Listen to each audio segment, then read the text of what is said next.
नमस्कार दोस्तों, स्वागत है आपका आपके अपने YouTube channel Lakshmi Narayan academy में। दोस्तों, इससे पहली कक्षाओं में जो हमने हिंदी पढ़ी है उसमें हमने हिंदी का विकास क्रम देखा था, अपभ्रंश से जो उपभाषाएं थी उनको पढ़ा था और उपभाषाओं से जो बोलियों का निर्माण होता है उनको हमने टेक्स्ट के माध्यम से याद किया था। उम्मीद करता हूं कि वो वीडियो आपको पसंद आई होंगी। यदि आपने देखी है, यदि आपने नहीं देखी है तो आपको उनका लिंक डिस्क्रिप्शन में मिल जाएगा और भी कई सारे वीडियोस डिस्क्रिप्शन में मौजूद है। आप एक बार उसका डिस्क्रिप्शन भी चेक कर सकते हैं। चलिए, आज हम बहुत इंपॉर्टेंट टॉपिक पे बात करने वाले हैं जिससे प्रत्येक परीक्षा में क्वेश्चन आते हैं। खासतौर से मध्य प्रदेश की जो सब इंस्पेक्टर की परीक्षा होती है उसमें इस टॉपिक से फुल चांस रहते हैं कि क्वेश्चन आए। तो हम आज बात करेंगे वर्णमाला की। वर्णमाला की सबसे पहले हम बात करें तो ये जो वर्णमाला आपके सामने दिख रही है ये है मानक हिंदी। मानक हिंदी की ये जो वर्ण है ये क्या कहलाते हैं? स्वर कहलाते हैं। इन सारे वर्ण में जो स्वर हैं, जो व्यंजन हैं या जितने भी प्रकार हैं, जितने भी टाइप्स हैं, सारे के सारे वर्णमाला के एक एक अक्षर कौन क्या कहलाता है, क्या नहीं कहलाता है, इस वीडियो को देखने के बाद सारे डाउट्स आपके क्लियर होने वाले हैं। तो बने रहिए हमारे साथ। चलिए आगे बढ़ते हैं। अब हम देखते हैं आगे। तो आता है स्वरों का वर्गीकरण। सबसे पहले हम ये देखें कि स्वर क्या होते हैं। तो मैंने आपको पिछली कक्षाओं में बताया है कि स्वर क्या होते हैं और पहले से आप सभी जानते होंगे कि जिनका उच्चारण हम स्वतंत्र रूप से करते हैं, जिनका उच्चारण करने में हमें किसी अन्य वर्ण की आवश्यकता नहीं होती, उन्हें हम क्या कहते हैं? स्वर कहते हैं। हम इसी के वर्गीकरण की बात करेंगे। सबसे पहला आता है कि हम किस आधार पर इसका वर्गीकरण करेंगे? उच्चारण में लगने वाले समय के आधार पर। दोस्तों, आपको ये हमेशा ध्यान रखना चाहिए कि कोई भी भाषा हो उसका उच्चारण सबसे ज्यादा महत्वपूर्ण होता है। खासतौर से हिंदी में उच्चारण कई लोग गलत करते हैं। हमें सबसे ज्यादा फोकस करना है किस चीज पे? उच्चारण पे। क्योंकि हिंदी एक ऐसी मातृभाषा है जो जैसी लिखी जाती है या जैसी बोली जाती है वैसी ही लिखी जाती है। इसी कारण से हिंदी को क्या कहा जाता है? वैज्ञानिक भाषा कहा जाता है। तो सबसे पहला हम देखते हैं उच्चारण में लगने वाले समय के आधार पर पहला बिंदु क्या है हमारा? ह्रस्व स्वर। तो ह्रस्व स्वर का अर्थ ये होता है कि जिसका उच्चारण में हम एक मात्रा बोलते हैं वो होता है ह्रस्व स्वर। जैसे अ, ई, उ और ऋषि। दूसरा है हमारा दीर्घ स्वर। इसका क्या अर्थ हुआ? इसका अर्थ यह हुआ कि इसके उच्चारण में क्या लगेंगी? दो मात्रा लगेंगी। जैसे आ, ई, उ, ए, आई, ओ और औ।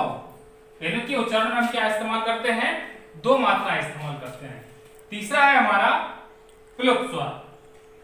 तो प्लुत स्वर सबसे ज्यादा इंपॉर्टेंट है क्योंकि इसके बारे में ज्यादातर लोग नहीं जानते हैं और शायद जानते भी हों, पर चलिए हम बात करते हैं प्लुत स्वर की। तो प्लुत स्वर होता क्या है? देखिए, एक मात्रा को हम बोल चुके हैं, दो मात्राओं को बोल चुके हैं, ठीक। अब हम उच्चारण किसका करेंगे? तीन मात्राओं को, जिनमें हम क्या करते हैं? तीन मात्राओं का उच्चारण करते हैं। वो क्या कहलाती हैं? वो क्या कहलाते हैं? प्लुत स्वर कहलाते हैं। जैसे आपने हिंदी की पुस्तकों में देखा होगा, जब हम ओम का उच्चारण करते हैं तो इस तरह से तीन पुरानी हिंदी की जो अंक होते हैं उस प्रकार से लिखा होता था और ओम लिखा होता था। इसको हम सिर्फ ओम नहीं पढ़ते थे, इसको हम पढ़ते थे ओम। थोड़ा लंबा खींचना पड़ता था। क्यों? क्योंकि हमें क्या करना होता है?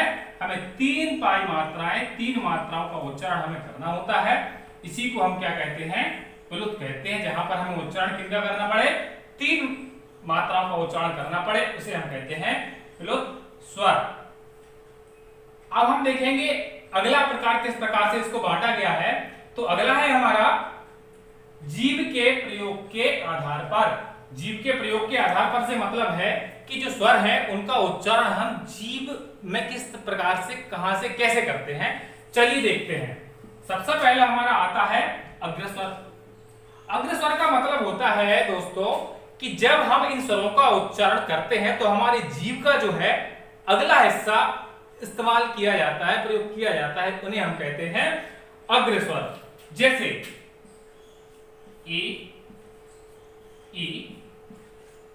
ए और आई। अग्रस्वर का अर्थ क्या हुआ कि जिनका उच्चारण हमारे जीभ के अगले हिस्से से होता है उसे हम कहते हैं अग्रस्वर। दूसरा क्या है? दूसरा है हमारा मध्य स्वर। मध्य का मतलब होता है कि जीभ का कौन सा हिस्सा लगेगा? अब बीच का लगेगा। आप स्ट्रक्चर से मान लीजिए आपकी जुबान है, यहां से जो बोले जाएंगे इसका प्रयोग होगा तो अग्रस्वर कहलाएगा, बीच के हिस्से से जब होगा इस्तेमाल तो मध्य स्वर कहलाएगा, और जब पीछे के स्थान से होगा तो पश्च स्वर कहलाएगा। इसको हम आगे देखने वाले हैं। तो मध्य स्वर में क्या आता है? ये परीक्षाओं में खास तौर से पूछा जाता है, काफी आईएमपी है, पूछा जाता है कि निम्न में से मध्य स्वर कौन सा है। चलिए आगे देखते हैं। अगला है हमारा पश्च स्वर। पश्च स्वर का मतलब है कि जिसका उच्चारण हम जीभ के पिछले हिस्से से करते हैं उसे कहते हैं हम पश्च स्वर। तो एग्जांपल क्या होंगे इसके? आ, ओ, उ, ओ और औ। यहां तक आपको समझ में आ गया होगा। अब हम बात करते हैं आगे की, कि आगे और किस प्रकार से हमारे स्वरों का विभाजन किया गया है। तो अगला है हमारा मुख द्वार के खुलने के आधार पर। मतलब यह है दोस्तों कि जब हम इनका उच्चारण करते हैं तो हमारा मुख कितना खुलता है, किस प्रकार से खुलता है, उस आधार पर अगर हम बांटें तो कितने प्रकारों में इसको हम बांटेंगे। सबसे पहला है हमारा विव्रत।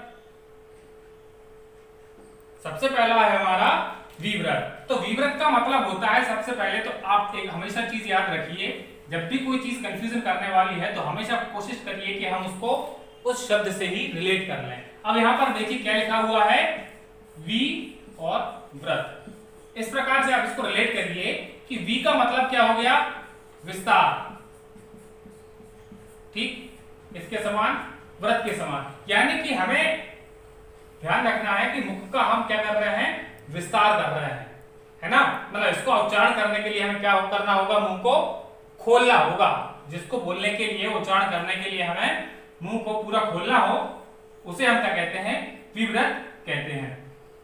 एग्जाम्पल देखें, एग्जाम्पल क्या होगा इसका? आ। अगला देखें, अगला है अर्धविव्रत। मतलब ये है कि अगर आपको विव्रत समझ में आ गया, इसका मतलब क्या हुआ? इसका क्या लगा हुआ है? अर्ध लगा हुआ है। इसका मतलब क्या हुआ? मुंह अब कितना खुलेगा? आधा खुलेगा। इसका एग्जाम्पल क्या हुआ? अ, आई और औ। अगला देखें, अगला है हमारा अर्ध संवृत। अर्ध संवृत को समझ लो कि अर्ध संवृत क्या होता है। अर्ध संवृत का मतलब होता है, देखो संवृत का मतलब होता है हमारे मुंह को क्या होता है, क्या होगा मुंह का हमारे? अब मुंह हमारा संकुचित होगा, मतलब कि लगभग आधा खुलेगा। मतलब अगर मुंह हमारा संकुचित हुआ आधा तो मतलब आधा खुलेगा। सा से हमें क्या याद रखना है? संकुचित। मुंह कैसा रहेगा? आधा संकुचित रहेगा। इसको हम क्या कहेंगे? अर्ध संकुचित। इसका अगर हम एग्जांपल देखें तो क्या होगा? ए और ओ इसका उदाहरण रहेगा। अगला अगर हम देखें, अगला होगा हमारा संवृत। तो अब संवृत का मतलब क्या है? आप समझ ही गए होंगे संवृत का मतलब क्या है?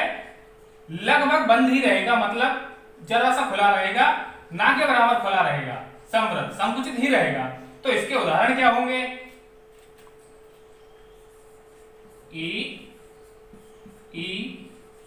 उ और उ, इसके हो जाएंगे उदाहरण। यहां तक आपको अच्छे से सब समझ में आ रहा होगा। अब हम देखते हैं अगला प्रकार की स्वरों को और किस प्रकार से बांटा गया है, किस प्रकार से विभाजित किया गया है। तो अगला है होठों की स्थिति के आधार पर। इसमें कितने प्रकार से विभाजित किया गया है? सबसे पहला आता है हमारा व्रतमुखी। व्रतमुखी का मतलब क्या है? हम किस प्रकार के डिवाइडेशन में पढ़ रहे हैं? होठों की स्थिति के आधार पर। तो मतलब क्या है? व्रतमुखी मतलब जो होठ है हमारे व्रत के जैसा आकार ले जब इनका उच्चारण किया जाए। जैसे मान लो उ, उ, ओ, और क्या होगा? औ। जब आप इनका उच्चारण करेंगे तो आप पाएंगे कि इनका उच्चारण करते समय हमारी जो होठों की स्थिति है वो कैसी हो जाती है? व्रत के समान हो जाती है। अगला है दोस्तों अव्रतमुखी। इसका मतलब आप समझ गए होंगे। अब क्या होगा? अब व्रत नहीं बनेगा। जैसे आ, ई, ए और आई। सीधी सी बात है, व्रतमुखी अगर है तो हमें याद रखना है कि होठों की स्थिति कैसी होना चाहिए? व्रत के जैसी होना चाहिए।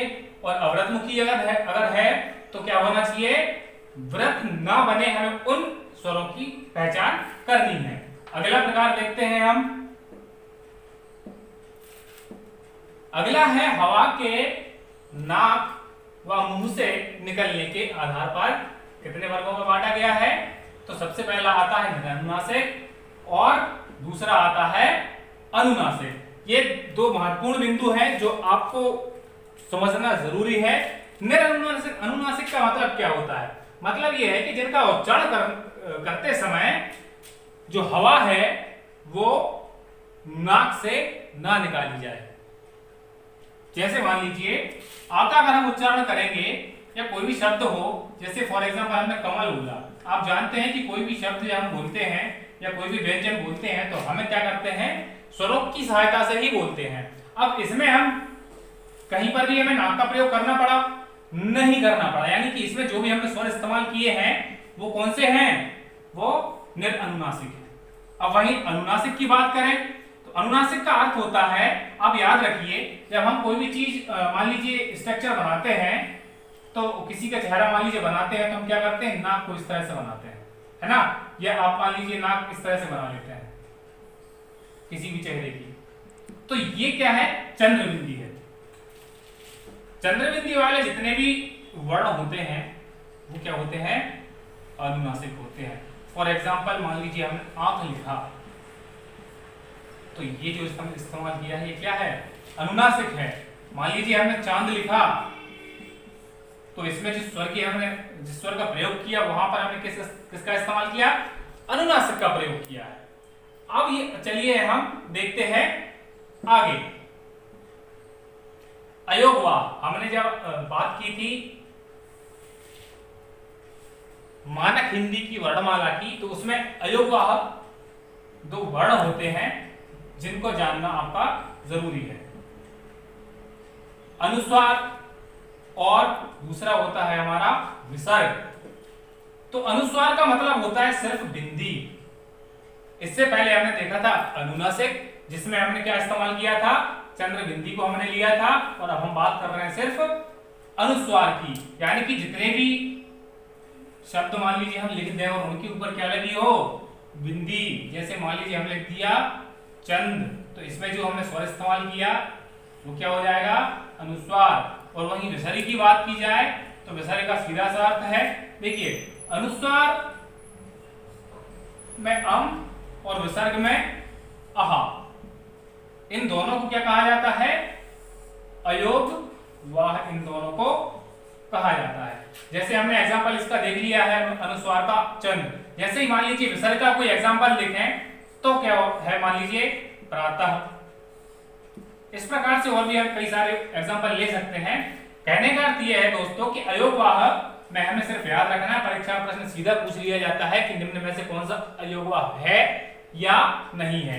वहां इन दो में से कोई एक ऑप्शन में मिलेगा या नहीं मिलेगा। अगर प्रश्न के ऊपर डिपेंड करता है कि प्रश्न पूछा किस प्रकार से है। अगर मान लीजिए प्रश्न आता है कि निम्न में से कौन सा अयोगवाह है तो आपको एक कोई इन दो में से मिलेगा ऑप्शन में, उसको हमें वहां पर टिक करना रहेगा। उम्मीद करता हूं दोस्तों आपको ये प्रयास पसंद आ रहा होगा। और भी कई सारे वीडियोस हमारे स्टाफ के टीचर्स लोग सतत रूप से डाल रहे हैं, आप उनको देखिए, उनका पढ़ाने का तरीका, उनके बारे में राय हमें आपकी पहुंचाइए, कमेंट कीजिए, वीडियो को शेयर कीजिए और हमें ऐसे ही स्नेह प्रदान करते रहिए। थैंक यू, धन्यवाद।